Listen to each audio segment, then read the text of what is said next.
Thank you for tuning in to Tomorrow Today, a show that looks into the future. Speed, safety, and comfort will be the keynotes of tomorrow's highways. A multicolored highway system may enable the motorist to reach his destination by following the correct color strip.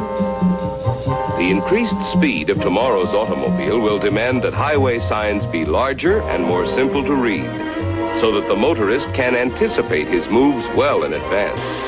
People have always dreamed about the future, they've always planned for the future, they've always talked about the future. As a matter of fact, Hollywood has gotten into this, and who could forget this 1985 classic? You see, Einstein has just become the world's first time traveler. I sent him into the future. Some wise person once said that we love to talk about the future because that's where we're going to spend the rest of our lives. Duh, that makes sense. It's kind of funny, but it's really true. We do love to predict the future. As a matter of fact, there's a whole job market out there called a futurist. These people talk about the future, they dream about the future, and they kind of envision things for companies and for the marketplace. But people have often made these predictions, and they've often been wrong.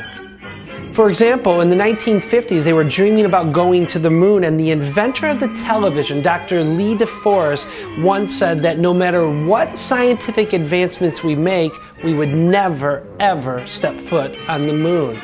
And here's another one. The lead engineer of the U.S. atomic bomb project, a man named Admiral William Leahy, said that he could not conceive of this bomb actually working, actually going off, as he said it. And speaking of one of our favorite inventions, the personal computer, in the 1950s, Popular Mechanics magazine wrote that maybe, just maybe, the computer would eventually weigh less than 1.5 tons. And also in the 1950s, chairman of IBM said that at best, they hoped that the world market for computers would be a total sales of 5. Someone else once said that who could conceive of a home-based computer? Predicting the future is hard, and those who do it are often wrong.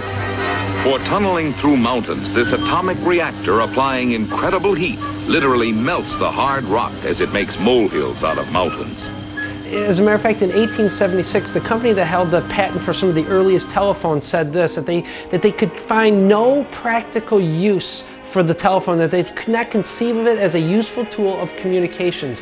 In 1921, the company that held the early patents for the radio said they could find no commercial use for this thing called the wireless voice box.